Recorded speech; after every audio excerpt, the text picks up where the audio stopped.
Download one place at Google Play or the iTunes App Store. Ask an attorney about Florida law. Ask an attorney, just give him a call. This is Ask an Attorney, all about Florida law with attorney Joe Pippen. If you have a legal question, call Joe right now in Tampa. Call 813-287-5700. Anywhere else, toll free at 877-943-9673. That's 877-943-9673. The law office is open. And now your host, Joe Pippen. Hey, good morning. Welcome to Ask an Attorney, all about Florida law. I'm attorney Joe Pippen, practicing attorney. The law office is open. Hey, and if you have a legal question, I'm here. That's what I'm here for today. I'm here to answer those questions to the best of my ability and get you pointed in the right direction, give you a little legal advice. The purpose of the show is just to do that. No other purpose, no commercials on the show either. 52-minute straight run of Ask an Attorney, all about Florida law. We have a caller already. Before we even get started, hardly, let's go to Mike in Tampa. Mike, are you there? All right, let's go to Mike in Tampa. All right, so we have a little technical... Oh, here we go. Mike in Tampa. Mike, are you there? All right, we're going to pause that. Let me start the show the way I normally start. You're listening to Ask an Attorney, all about Florida law. I'm attorney Joe Pippen, and we are host of Ask an Attorney, all about Florida law for over almost 35 years now next month. It's a call-in show where you can call in and ask your legal questions. They can be about wills, trust, probate, guardianship, power of attorney, healthcare surrogates, living wills. It can be just about any area of the law. And we have a toll-free number for you to call the show, which is 877-943-9673. 877-943-9673. And the phone lines are open, and we're here to help you in any way we can. Let's go to Mike. Mike, are you there? All right, Mike, are you there? All right. We having a little trouble connecting with Mike. Whenever your producer's running around punching the same button 4 or 5 times and nothing's happening, you know there's there's a little problem. A lot of questions we'll get on the show are about wills and trust and probate and guardianship and power of attorneys and healthcare surrogates and Medicaid and those type of questions. And if you can have a question or concern in any of those areas, you can call the show or listen to the show, and we have multiple lines here. Hopefully one of these will work pretty soon. And I don't... All right. Hello? Mike, are you there? Yes. Can you hear me? All right, very good. Yes, finally. Yeah. Sorry. Well, I'm sorry, but the line, I couldn't hear anything. Okay, no problem. Okay. Joe, thanks for taking my call. Here's the story. My question is, 5 weeks ago, I took my girlfriend to a minor league baseball game, and even though she was watching the game and paying attention, she got hit by a ball in the head because it was flying so fast.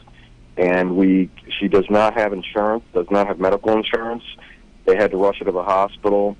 Thank God she's healing, but she's still in pain. And to make a long story short, we cannot find an attorney to represent her because these cases are very complicated. So my question is, can you think of anything else we can do? I mean, do you think that, like, if we got the medical bills and we sent them to the team or the stadium, do you think there's any chance that their insurance would help us out? Well, have you talked to anybody at the stadium at all? Yeah, they called me the next day to check on her, and they pretty much told me that, they stamped the back of the ticket that you're responsible for any injuries, and they essentially said that they wouldn't help us.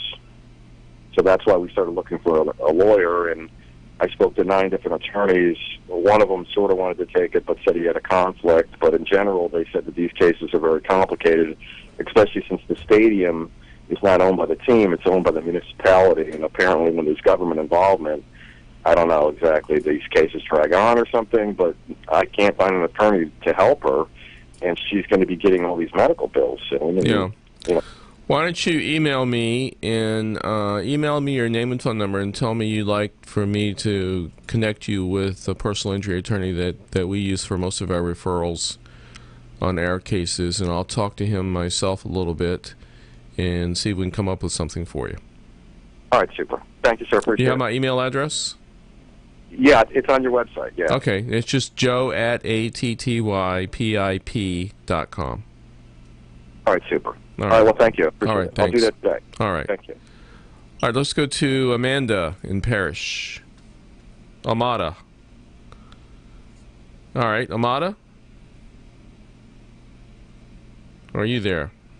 Yes, I'm still here. Okay, very good. How do you spell your name? My name is spelled A, M as in Mary, A as in Anna, D as in David, A as in Anna. Okay. Amada. Amada, okay. Right, Amada. My producer spelled your name Amda. So I thought it was abbreviation for Amanda. A lot right. of people call me Amanda, but my name is not Amanda. All right, what can I do for you? Okay. I have, I wanted to have work done around the Lanai, and I hired this guy, and he hired somebody else to put the curb in, and he hasn't finished the job. Then he's telling me that I have to pay the guy that he hired that put the curb around around the Lanai. Mm-hmm. Did you sign a contract? No, I did not. So I just wanted to know if I'm liable for that. He's saying, oh, you are responsible because he did the work in your yard.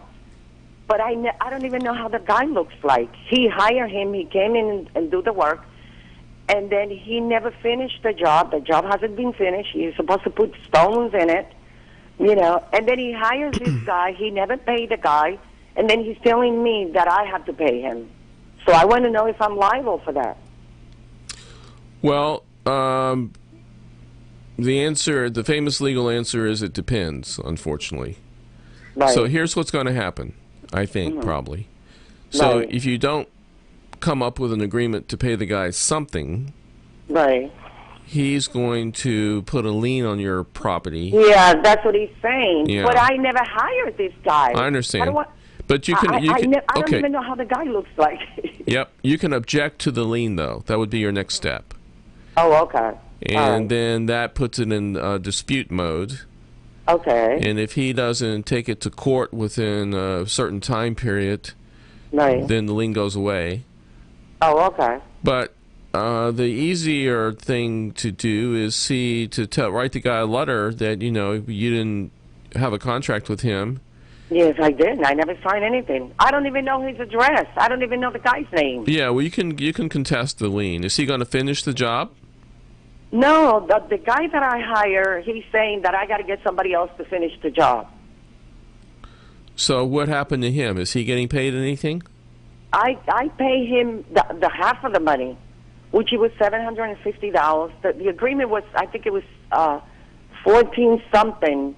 I pay. He says, you give me $750 first, and then when the job is finished, you give me the other half. But I think what happened was that he realized the quote that he gave me on this job was not, what he needed it. Mm-hmm.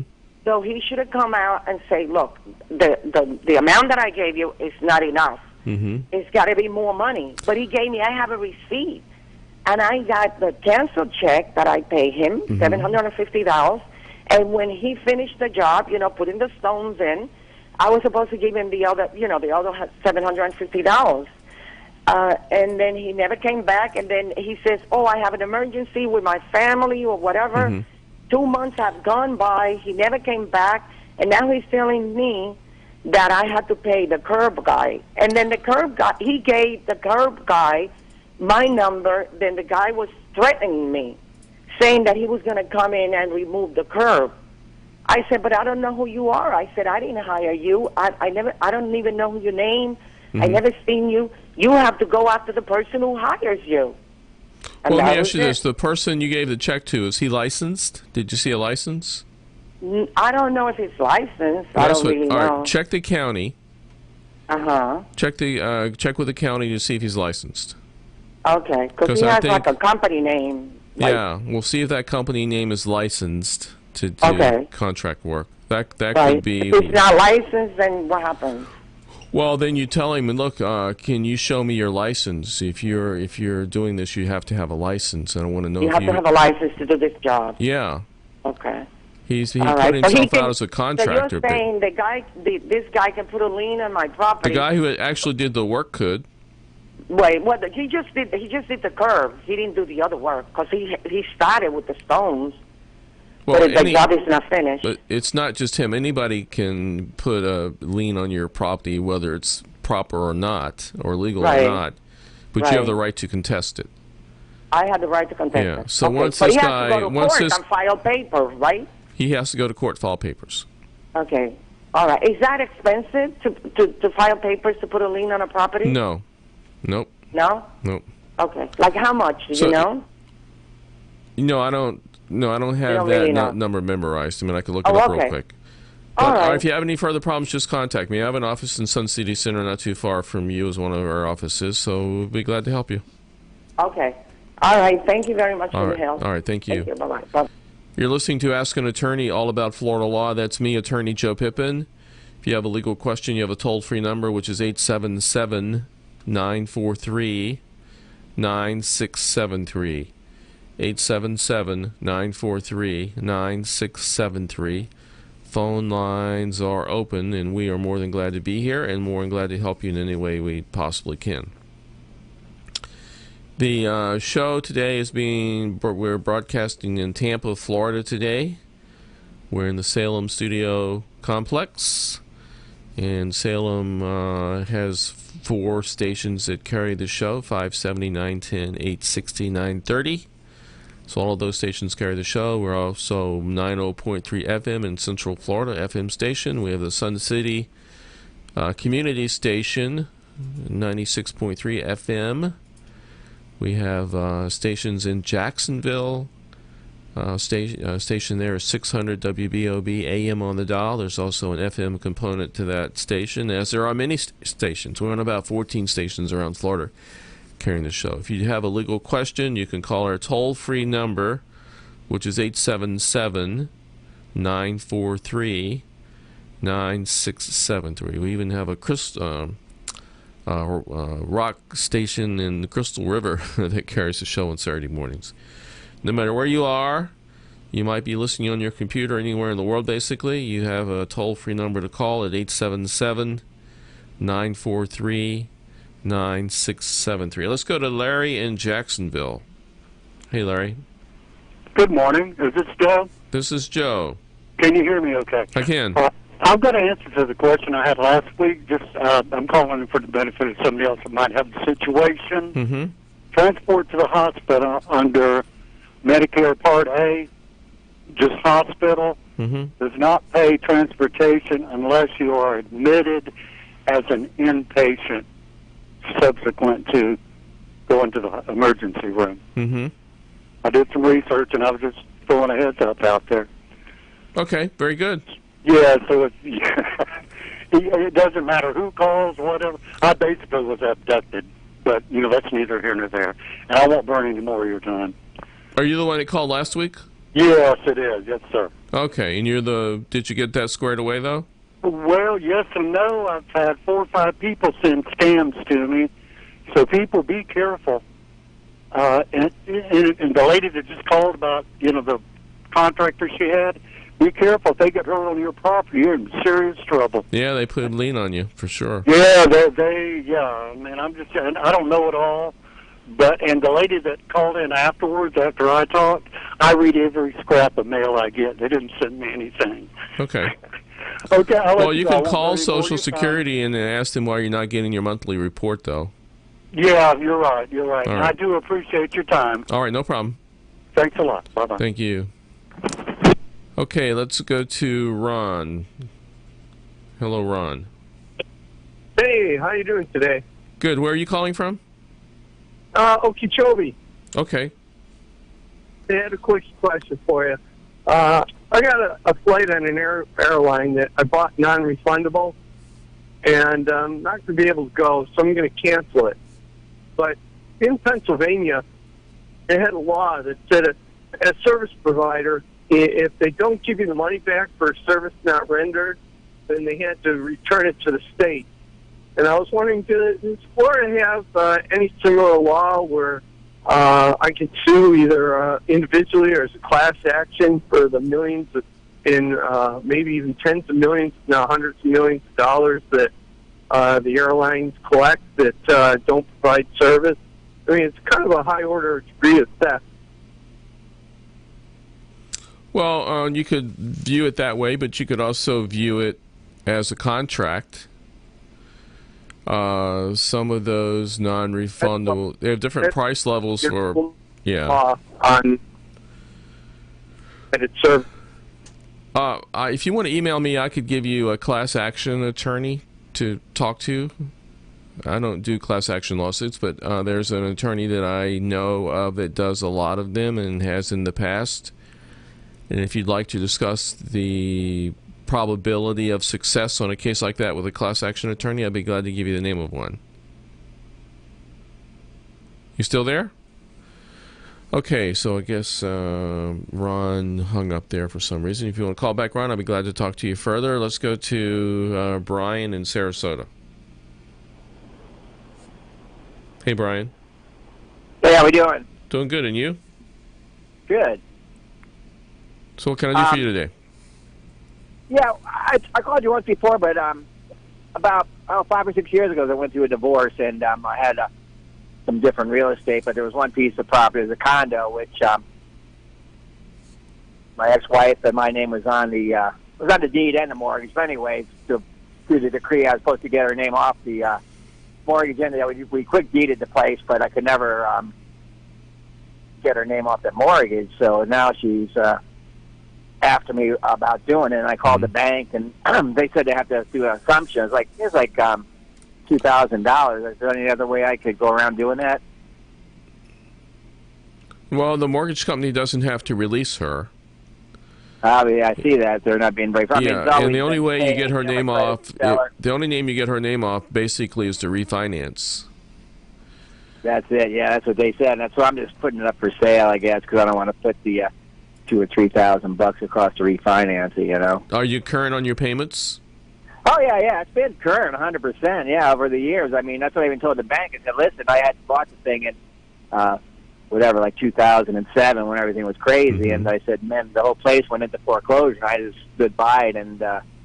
What's the house worth? Ever since. What's the house worth now? About 140. That's what I got listed. I'm going to list it for. And what's the mortgage? About 118 at this point, but it's originally was $190,000. You know. I was thinking if you were about halfway down the mortgage, you could probably do a reverse. Are you 65? I'm 63. I don't know if I forget if the reverse mortgage age is 62 or 63. I don't live there. You know, I lease the place see. out. Okay, well, no, that wouldn't work either then. Yeah. All right. Nope. The only answer that's there. What I had a question. The best thing, I guess, is to sell it. I don't want to put any more money into it. You know what I mean? So. Yep. The answer is to refinance, or do you just give her? That's the only way to do it, huh? Yep. And if it's a rental property, yeah, I would say so. Yeah. Right. All right. So thanks a lot. All right. Thank you. Yeah. Bye. Okay, if you, some producer just says somebody wanted to know about our website, it's, I'll give you the website and the phone number. Our website is www.attypip.com. If you'd like to call our office toll-free number to make an appointment or request our free estate planning poster sheet, which I'll talk a little bit more later, the toll-free office number is 1-800-226-3529. All right, you're listening to Ask an Attorney all about Florida law. Let's go back to Ron, who's calling. Yeah, sorry about that. The line got dropped. Okay, no problem. happen to be driving. But yeah, no, yeah, I just if you want to email curious me, about I'll that. give you the phone number or contact information for a class action attorney. Oh, that'd be great. Yeah, and then you can check it out personally and see what he says in this case. Okay.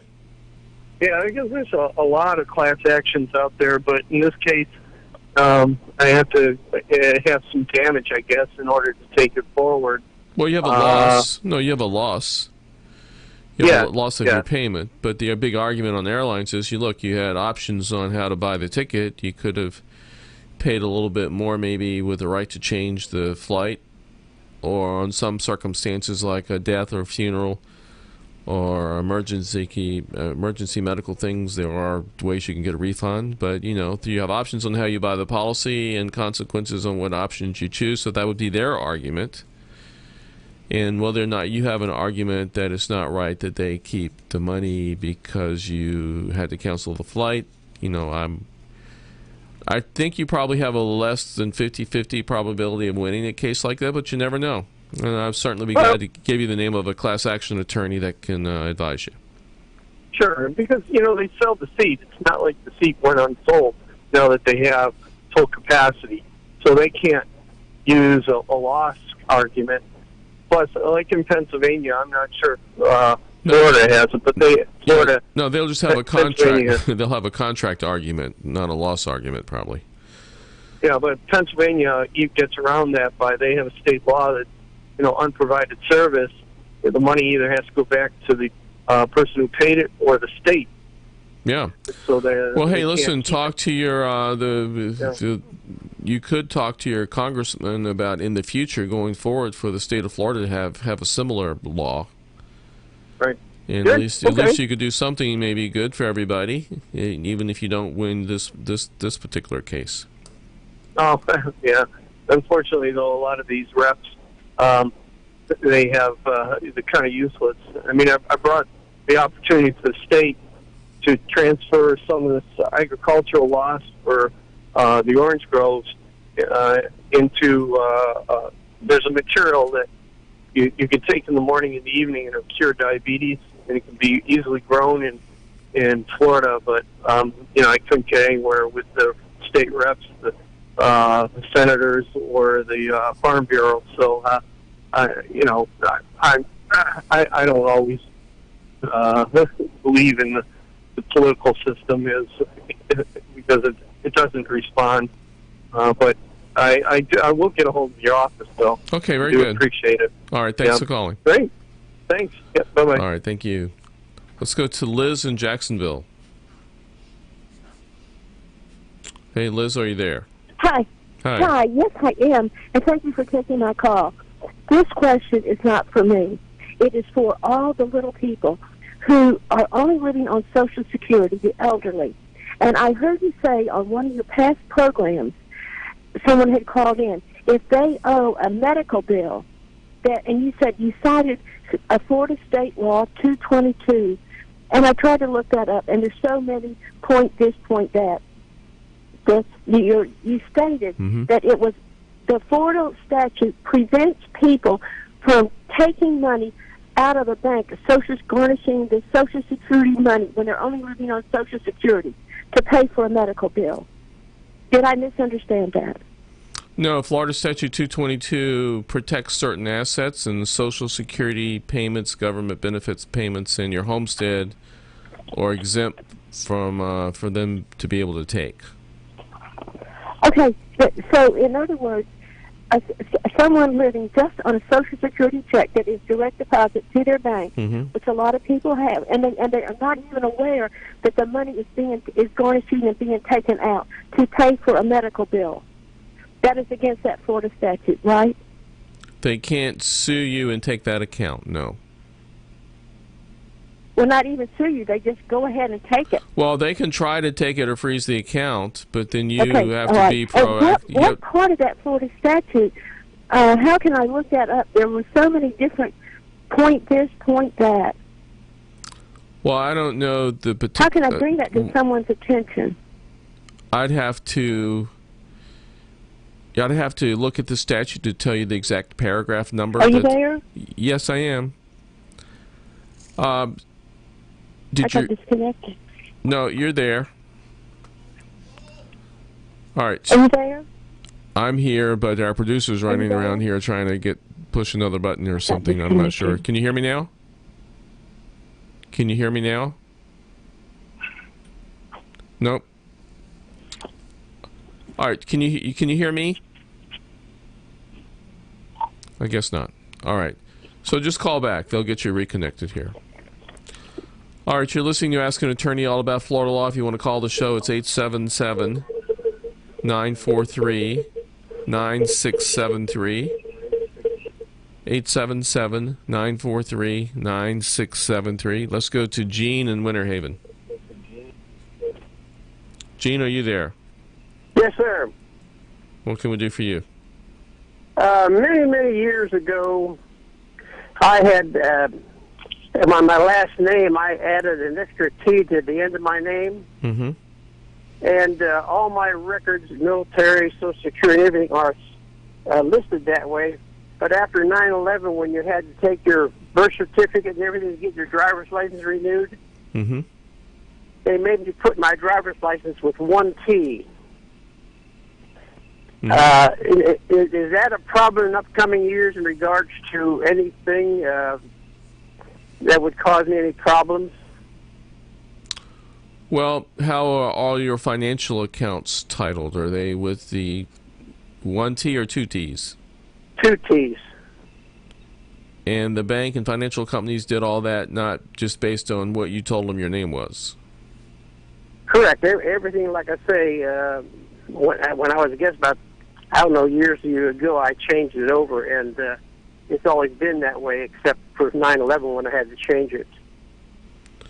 Well, it probably depends on how they do the death certificate one day when you pass away, and whether your name on the death certificate is going to match the name on all of your accounts.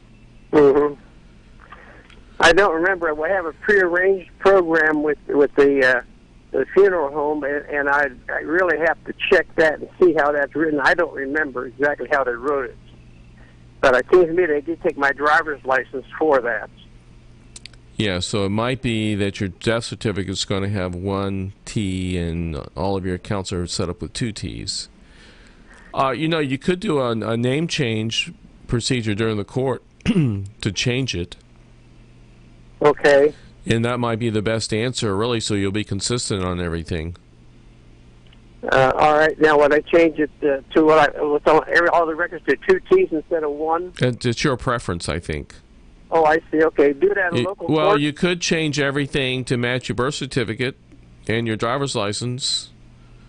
That would be... My wife's name with two T's also. Yeah, but that was, you could go back and change everything to one T, and that's going to match your driver's license, birth certificate, and everything. That would probably be the simplest. If you want to keep the two T's, you can do a name change process through the court. I think those pardon? I think those would be your options. Could I do it also known as type of thing? Yeah, but I'm not sure that's going to help you upon death. Oh, I see. Okay. All right, I'll check into how it's spelled on my prearranged arrangements at the funeral home. Okay, very good. All right, thank you very much. All right, thank you. Let's go back to Liz in Jacksonville. Hey, Liz. Are you there? Okay. All right, if you have a legal question, the phone lines are open at 877-943-9673. Phone lines are open. 877-943-9673. And phone lines are open. You're listening. You can also watch today's show on WeBeamTV.com. WeBeamTV.com. Every other week when I'm in Tampa, they broadcast the show. It's one of the shows on their network, WeBeamTV.com. Also, we're streaming live on Instagram today and Facebook, actually. So if you'd like to check us out on any of those, just Law Offices of Joseph Pippen. Instagram is just Joseph Pippen. And you can see a live stream of me answering legal questions on the radio. Let's go to Todd in Tampa. Hey, Todd. Joe, I hope the phones are working there. You're doing a great job and a great service for the community. God bless you. Well, thank you. You're welcome. You're welcome, Joe. I just wanted to, I just wanted to answer the lady's question. Again, ladies and gentlemen, you're supposed to get a permit. Everything has to get a permit in Hillsborough County, or if you live in the city of Tampa, you're supposed to have a permit for that work, and that contractor. That was my second caller you're talking about, the lady with the right. Okay, and then he's supposed to be licensed, and the permit's supposed to be there, and inspection. When you work, and you do curb, now you're in the right of way. Okay, and you have to get permission to do that or anything on your property, so that has to be done. But the guy could file a lien for $15 down at the clerk's office, and and put a notice to owner on there. Now, but she has legal standing if the guy's not licensed. But people go out and hire unlicensed guys to try and save $1, and then the guy rips them off. Okay, and then they're standing there. Okay, so make sure that contractor's licensed, and then you have some kind of now, don't get just because the contractor's license doesn't mean that he's going to do a great job either, because he may be too good. So you got to be careful about it, but make sure you're supposed to have a permit, and that gives you some recourse, and go from it. Everything needs a permit, Joe. Everything needs a permit. You put an addition on your back, that needs plans and a permit. And if you're going to hire an architect, say, listen, I'll pay you your fee, but you're going to submit the plans, and you're going to make sure that I get the approval so my contractor can go pick them up, because the architect will hand you a set of plans. Now the hard part is going down and getting it filed and getting it approved by the city or the county or the building department so that you can commence construction. And then once the permit is pulled, before the inspector will go out there, there's a notice, there's a notice to owner, form. That means the inspector can come out there and inspect the job. So these are things just to help the citizen out there, and go from there. Sometimes you buy a piece of property and you think it's commercial and you think you can put a restaurant in there. Well, you better check the zoning, because the zoning, the zoning means everything, okay? Because you may have to go back to rezone and go before the board or city council to allow that change of use. You may have a flower shop in there, and now it's a great corner for a pizza joint. Well, the parking and all the other criteria has to be brought up to code. So I'm just putting that out there. So do your due diligence, pay an attorney who knows what they're talking about, or get somebody who knows, the ins and outs at the city. God bless you, Joe. Love you, man. And if you ever need a favor, give me a call. All right. Thank you. All right, let's go to Diana in Sarasota. Hey, this morning. Good, and you? I'm good. I've got a question a little bit for myself, but also to bring people's attention to this, and to ask you who I could talk to maybe bring to help other people. It's about landlord-tenant law, and I rented an apartment in downtown Sarasota, a new place. I'd moved from out of state. I'm not a first-time renter. I understand leases and laws and all that. It wasn't managed well at all, and I kept bringing things and documenting stuff to their attention and talked to the health department, the different things. And so finally I just said, I can't live here anymore. I'm just fed up with this. And I think they wanted me to leave, too, because they didn't really like me documenting everything. So we agreed I could leave, break my lease.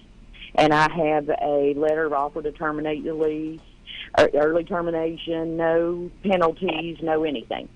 And so I totally expected to get my deposit back. I asked them when I gave them my address, am I getting my deposit back? And they said, yeah, there's no issues. And, of course, there were no issues. I'm a good tenant. So I waited more than 30 days, and then I called and said, hey, I didn't get my check yet. And the manager there said, we're going to keep it for your water bill. And I was like, well, that's like 10 times what my water bill ever was.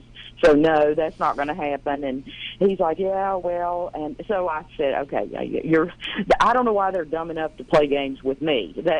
And so, number one, I feel like they're keeping other people's deposit against the law, but people aren't aware of the law because it just maybe not as, I don't want to say as knowledgeable as I am, but maybe as dogged about going after things. So I talked to someone in the state, and they said, they have 30 days. I actually have the information here in front of me. They have 30 days to send you a letter saying why they're going to keep your deposit, or they must return it. And so, number one, because they did not return mine, I'm worried they're keeping Did everybody. they tell you why? No, I haven't received any letter from them. And so, well, like I say, he said they were keeping it because of my water. But like I said, I told him, well, my water Was it in writing?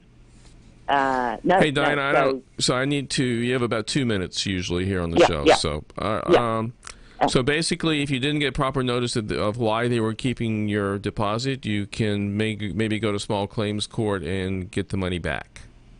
That would be your recourse. Or you can file a complaint. The Department of Agriculture, I guess that's where your consumer. I can't remember what it's called here. I came from another state. I think the quickest way to get your money back would be to go to small claims court. Go to small claims court. Yes, ma'am. Okay, but I'm worried that they're doing this to a lot of people. Well, they need to be spanked a little bit, and small claims court would be the way to do that. But I'd like somebody to be looking out for everyone else. Is there anyone I can bring the attention of this matter to? A small claims judgment is a public record. Okay, perfect. All right. Thanks for your help. All right, thank you. Let's go to Scott in Bradenton. Hey, good morning, sir. Good morning. I've got an issue with my roof.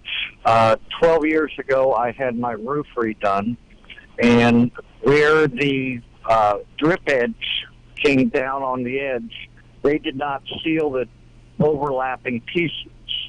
And because that edge was hidden by the soffits, I didn't find it until now. Mm-hmm. How long ago? There are, pardon me? How long ago did you have it redone? In 2007. Okay. 12 years ago. And there are 3 places that I've found so far where the roof decking, the plywood roofing underneath it's a built-up gravel roof. The plywood has rotted away. One place is probably 2 feet wide of rotten wood. I'm wondering if I've got any recourse at this time, being it's been 12 years, against a roofing company. Well, the standard statute of limitations on a contract is 5 years. Okay. Now, whether or not you can claim you had no way to know what the damage was until the damage actually occurred, it's tricky on when the statute of limitations actually starts and how much time you have during the process and when you should have known something. But the standard statute of limitations on the contract's 5 years. It also might be governed something in your contract you signed with the roofer on issues like that. But what I would do is you still have the contract or a copy of it? I'm not sure. I found the receipt in my files from when it was done, and that's how I know it was in 2007. Yeah, so if you can find the contract, either way, you probably should make an appointment with a real estate litigation attorney, but if you can find the contract, I'd take that to the meeting and tell them you understand this a long time ago, but you had no way of knowing what the damage was until they actually found it, and give them the date you actually saw it or found it. Right. And then see what they say, Okay. All I right. appreciate your time. All right, thank you. Thank you. Bye. All right, let's go to Susan in Virginia Beach. Hey, Susan. Good morning, sir. Thank you so much for taking my call. Now, my wife and I are from Richmond, Virginia. We spent a lot of time at Virginia Beach. Oh, and fantastic. We used to, there's a camp, a military camp right at the end of the beach. Oops, we lost Susan. Down by Port Story. Yeah, and we used to go there. I was in the Virginia National Guard for 11 years, actually. And I used to have access to that camp, and my father-in-law was in military, so we used to have a cottage once in a while there at the beach. So Virginia Beach brings back good memories. Oh, fantastic, and thank you for your service. We appreciate that. Thank you. Now, how are you listening to the show? I am calling because I'm actually a complainant in an EEO case. I'm a federal employee, and this has been in process now for about 18, 19 months. And the law firm that is representing me had an attorney who was handling my case for about the first 14 or 15 months of the case. And she stepped down a few months ago, and we went to, we were really well, getting well into the case, and then the agency that I filed against, their attorney filed a motion to dismiss and said that in early 2018, the attorney handling my case filed my paperwork 4 days late. The judge just came back with basically granting the agency their request to dismiss my case. And I'm wondering what I should expect. I've not heard back from my attorney in the past few days on this at all. And I'm just wondering what the way ahead would be in my situation. Well, it's kind of unethical for me to jump into a case when you're represented by another attorney. I would guess the attorney will discuss with you whether it should be appealed or not, and then discuss the probability of success on an appeal. I would just guess that would be part of it, at least part of the next conversation. But, you've had an attorney involved in the case a long time, so I can't really jump in ethically and give you any advice, other than that probably. So it would just be an expectation to go to an appeal at that stage? Well, once you get a ruling on a case, then that would be the next step. If you don't like the ruling or think you have justification to overcome the ruling, would be an appeal. Well, that's good information. Okay, thank you, sir. I appreciate your time. Thank you. Take care. Let's go to Sarah in Tampa. Hi, this call is about an inherited house that needs to be probated. There are 3 heirs, and one is being uncooperative and has cut off communications. Can a probate be completed by just 2 of the heirs? And is the process different from a regular probate? And does that cost more? All right, has the probate been started? No. And was there a will? No. Well, 2 of the 3 heirs can petition the courts to choose one of the 2 as the personal representative of the estate. Okay. So that would be the thing to do, I think. We do probate in our office, so basically what we would generally need on a case like that would be the addresses of the 3 beneficiaries and an original death certificate. We prefer the short form, but we can use the long if we have to. And then the address of the property and anything else that might need to go through probate would be all we would need to get started. Okay, so the other person, the third party, can just be eliminated. Not as an so heir. Can be no, not as completed with it. Not as a beneficiary, though. Oh, okay. But to get the probate started and get the house sold and things like that, you can do it without the cooperation of the third party. Oh, I see. Oh, okay. Well, thank you so much. All right, thank you. You're listening to Ask an Attorney, all about Florida law. Hey, if you'd like our free estate planning poster sheet, we can easily mail that to you, but it's 1 of 3 ways how you request it. You can call our toll-free office number to say, I heard Joe on the radio and I'd like to receive that free estate planning poster sheet. It's a double-sided sheet with 5 estate planning articles on one side and all of our contact information on the other, and along with the website and radio shows. And the toll-free office number is 1-800-226-3529. That's 1-800-226-3529. You can email me a request for it. I need your name and address at Joe, J-O-E, at ATTYPIP.com. That's Joe, J-O-E, at ATTY, abbreviations for attorney, ATTYPIP. Those are the first 3 letters of my last name, Pippen, with a P, PIP.com. All right, let's go to Chris calling from Hudson. Hey, Chris. Hello? Yes. Hi. Okay, my problem is that we had a couple of movers move us, and they damaged our furniture, and they stole thousands of dollars in property. They paid only $200 for damages, and they gave us a a formula to come up with what they owed us for damages, and it came to around $800. They said it wasn't that wasn't in stone, though. So basically, they just gave us $200. I contacted the BBB. He said that he would give me $250 more for the furniture, and I could never ask for money again or post anything on public media. And one of the guys that he sent to my house was a career criminal.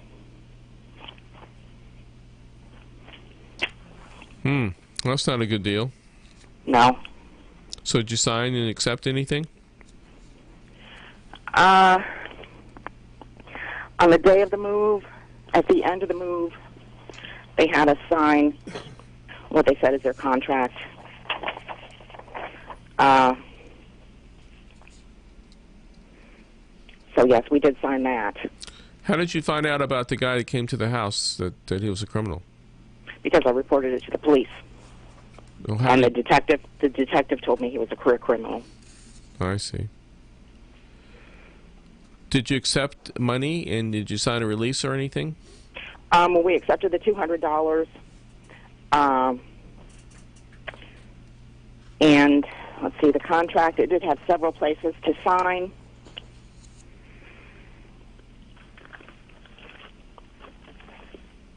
On it. All right, so if you filed a lawsuit against the company, how much would that be for? Well, are you thinking about small claims court? Mm-hmm. Well, I want to know if it's under $5,000. Yeah, I mean, basically, it was probably really over $5,000. But the small claims, I know they do claims up to $5,000. Yeah, so even if your damages are more than $5,000, but just a little bit more than $5,000, you could still go into small claims court and ask for the $5,000. Mm-hmm. And then you wouldn't pay an attorney, and then you would have a judgment, and then the question would become whether you can collect anything on the judgment, Mm-hmm. which you may or may not. The company might not have any assets to go against. Mm-hmm. Of course, they have some trucks you might be able to force, but when you sue a corporation, you need an attorney, though. So then that brings in another element to whether or not it's going to be even worth your while to do that.